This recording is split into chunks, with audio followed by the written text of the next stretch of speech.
कोलकाता में कुछ डॉक्टर्स अब भी प्रदर्शन कर रहे हैं। इनमें आरजी कर के डॉक्टर भी शामिल हैं। आरजी कर मेडिकल कॉलेज जहां ये घटना हुई, 11 सितंबर को राज्य सरकार ने इन डॉक्टर्स को बातचीत के लिए बुलाया था। एक बार को लगा कि कोई समाधान निकलेगा, लेकिन 12 सितंबर को खबर आ गई कि मुलाकात नहीं होगी। वजह, हड़ताली डॉक्टर्स ने सरकार के प्रतिनिधियों से मिलने के लिए कुछ मांगे रखी थी। इनमें से कई मांगे सरकार ने सिरे से खारिज कर दी। मांग नंबर 1 थी रेप और हत्या के सबूतों से कथित छेड़छाड़ में शामिल सभी दोषियों को सजा। दूसरी मांग, आरजी कर मेडिकल कॉलेज के पूर्व प्रिंसिपल संदीप घोष के खिलाफ अनुशासनात्मक कार्रवाई। तीसरी मांग थी कोलकाता पुलिस कमिश्नर विनीत गोयल को हटाया जाए, डिप्टी कमिश्नर को भी हटाया जाए।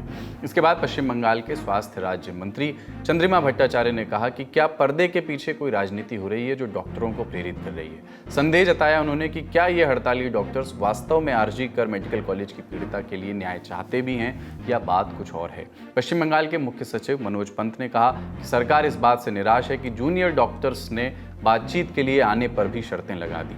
इन सब बातों पर प्रतिक्रिया देते हुए पश्चिम बंगाल जूनियर डॉक्टर्स फ्रंट यानी WBJDF की प्रतिनिधि किंजल नंदा ने कहा कि हमारी मांगों में कोई भी राजनीतिक रंग नहीं है, हमारी मांगें स्पष्ट हैं और उस पर हम टिके रहेंगे।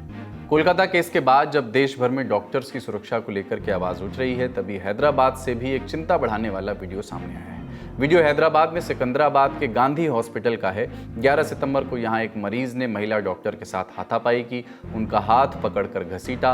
पूरी घटना सीसीटीवी में आई। वीडियो में देखा जा सकता है कि डॉक्टर जैसे ही काउंटर पर खड़ी होती हैं, मरीज पीछे से आता है और उनका हाथ पकड़कर घसीट लेता है। बाकी लोग बीच बचाव करने आते हैं और मरीज को वहां से धक्का देकर के हटाते हैं। पुलिस ने आरोपी को हिरासत में ले लिया है। द हिंदू की रिपोर्ट के मुताबिक Telangana junior doctors association TJUDA के उपाध्यक्ष डॉक्टर M वामशी कृष्णा ने बताया कि मरीज नशे में धुत था और उसके हमले से बचने के प्रयास में डॉक्टर का एप्रन फट गया, जो डॉक्टर्स पहनते हैं ऊपर। इसके तुरंत बाद सुरक्षाकर्मी वहां पहुंच गए। मरीज ने भागने की वहां से कोशिश की, लेकिन मेन गेट पर तैनात विशेष सुरक्षा बल SPF ने उसे पकड़ लिया। वहीं इंस्पेक्टर A अनुदीप ने मीडिया को बताया कि आरोपी मुशीराबाद का रहने वाला है। मरीज के पक्ष का दावा है कि उसके साथ ऐसी मेडिकल कंडीशन है जिसमें उसे बार बार ऐसे दौरे पड़ रहे हैं। इस तरह की घटनाओं की वजह कोई भी हो, लेकिन डॉक्टरों की सुरक्षा एक बड़ा गंभीर मुद्दा है। इस तरह के वीडियो इस मुद्दे को और भी बड़े स्तर पर सामने रखते हैं।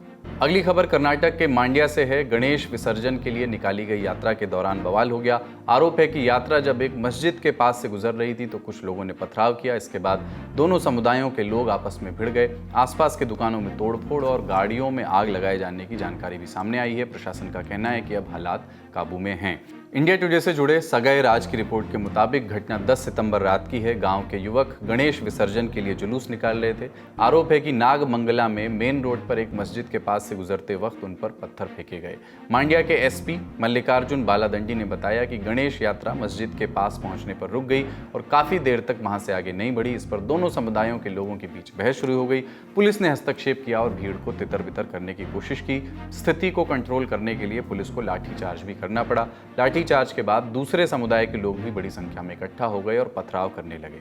सड़क के किनारे कुछ बाइक्स और दुकानें जला दी गईं। जिला कलेक्टर के आदेशानुसार स्कूल और कॉलेज बंद कर दिए गए हैं। जांच अभी चल रही है। राज्य के गृह मंत्री G परमेश्वरा ने बताया कि दोनों पक्षों के 52 लोगों को गिरफ्तार किया गया है। ADGP लॉ एंड ऑर्डर भी वहां पहुंच गए हैं। आज का ललन टॉप शो यहीं तक। अपना और अपनों का ख्याल रखिए। देखते रहिए दी ललन टॉप। शुक्रिया। शुभ रात्रि।